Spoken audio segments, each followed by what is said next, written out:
My friends, when you have something incapacitating any of your limbs, just don't climb trees.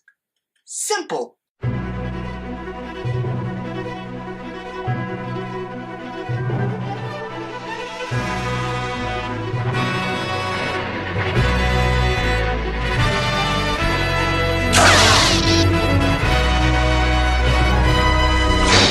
Hello my beautiful geekies and welcome to the review for Blair Witch, the movie that was supposed to be The Woods, but then at Comic-Con they surprised us and it became the sequel to the 1999 horror classic found footage movie. This movie is directed by Adam Wingard and written by Simon Barrett, and this is happening about 14 years after the original Blair Witch Project, and the brother of the original protagonist of the original movie is going after her. He's going to search for her because he found some tapes about the happenings in that movie, so now he wants to go to the woods and see if he can find his lost sister. Now, what I like most about this movie is the creativity from the director Adam Wingard, whom I'm a huge fan of. And he uses the found footage genre and tropes to his advantage. There are several types of cameras filming in this movie, several positions, several qualities. He uses that to his creativity the most he can, from the sound design to what it is in the frame to how long they can go with certain cameras. Everything is used to the max to make it original and fresh and unique and show that these technologies have evolved and he can make new things with it, making the found footage genre even more unique and more modern. There are moments he uses a drone in this movie and he gets really creative. The drone is flying away further and further from the people, and as soon as he starts filming you hear them, but then eventually you stop hearing them, and things like that I don't want to spoil because they contribute to the story of the movie. The movie also stars complete unknowns, at least for me, and I gotta tell you, there's really good acting in here, and that is always a pleasure to see when you see someone you've never heard of, you've never seen before, and they are good actors. I really appreciated that. They don't take themselves too serious, they don't take themselves too silly, so it is a good balance. Yes, there are moments one or other actor goes a little bit too over the top, and that is one instance when they are trying to separate each other, one group from the other, and it really gets hammy for a while. For its time, the Blair Witch Project was a very revolutionary movie, and this movie takes advantage of that. This movie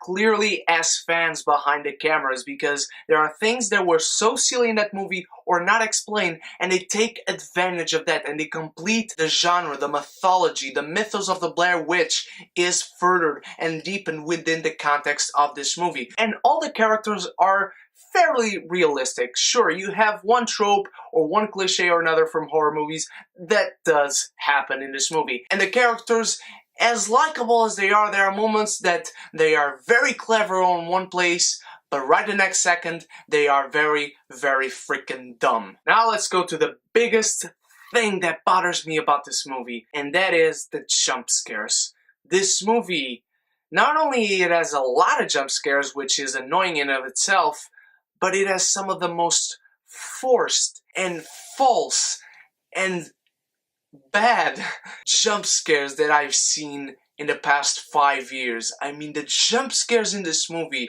are at times atrocious. There are moments that people are nervous, but they do want to keep silent because they don't want something out there to find them. But then they call on each other like, "Hey, what's up? What's going on? Look, I'm here!" And you just try and tell them to relax, but you're not in the movie, so they're not going to listen to you. There are also times where this movie tries to make something happen or suggest something that does not really contribute to the story or advance it. There are moments you are stuck in there with these characters doing or saying something that is not relevant whatsoever, and then this movie gets pretty boring and repetitive throughout its first hour. Now, the last 20 minutes are where this movie picks up significantly and what it should have been throughout the whole run. The last 20 minutes of this movie are story-fueled, story-driven. They are nerve-wracking. They put you on the edge of your seat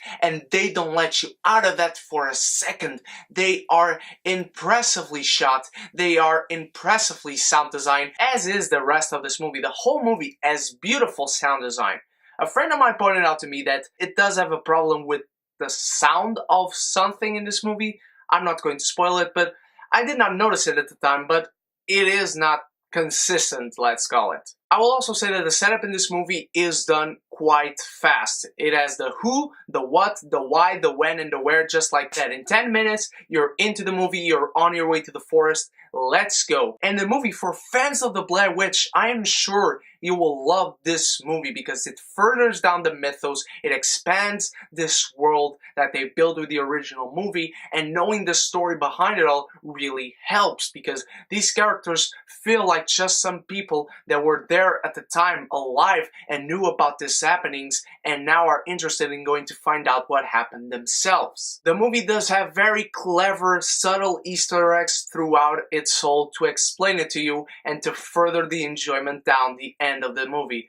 And then there are characters that just didn't need to be here. You don't understand really their purpose. They're just an add-on for the movie that, if you took them out, it wouldn't really change a thing. I will say Blair Witch is definitely an enjoyable movie for you to watch with friends. It's a movie you can watch repeatedly. I personally am not going to add it to my collection. There are just too many things that bother me, cliches and tropes that they could have done without. The jump scares are some of the things that I hate the most in movies, but it has good acting, it has creative direction, the sound design is amazing, the last 20 minutes are what the rest of the movie should have been, and because of that, I will say that Blair Witch gets a C+.